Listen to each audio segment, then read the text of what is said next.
Çok çileler çektim, eşi bulunmaz. Hep içime attım, sesim duyulmaz. Çok çileler çektim, eşi bulunmaz. Hep içime attım, sesim duyulmaz.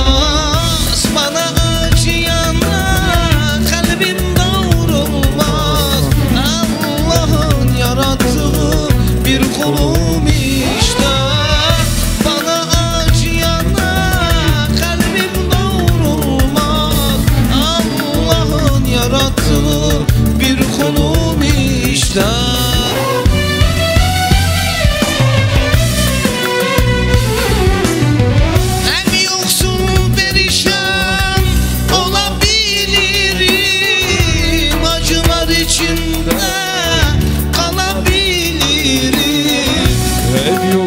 Perişan olabilirim, acılar içinde durabilirim.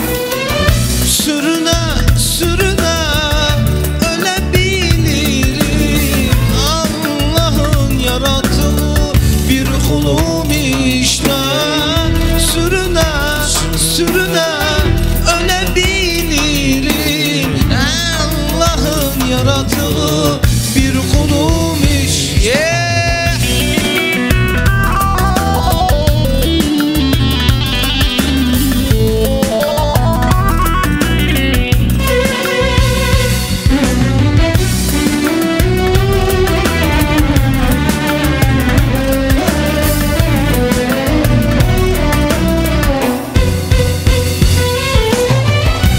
Ben ne divaneyim ne de divaneyim.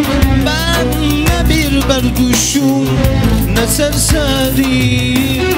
Ben ne bir divaneyim ne serseriyim. Ne bir berduşum ne serseriyim. Yüce Tanrımızdan bir eseriyim. Allah'ın yarattığı bir kulum işte. Yüce Tanrımızın bir eseriyim. Allah'ın yarattığı bir kulum işte.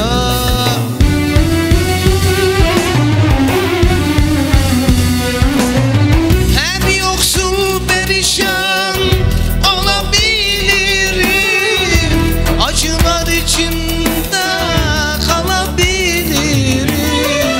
Hep yoksul perişan olabilirim, acılar içinde durabilirim.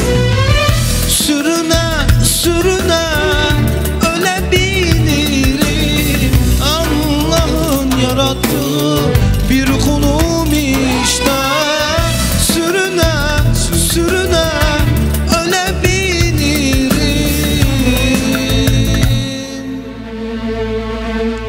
Allah'ın yarattığı bir kulum işte.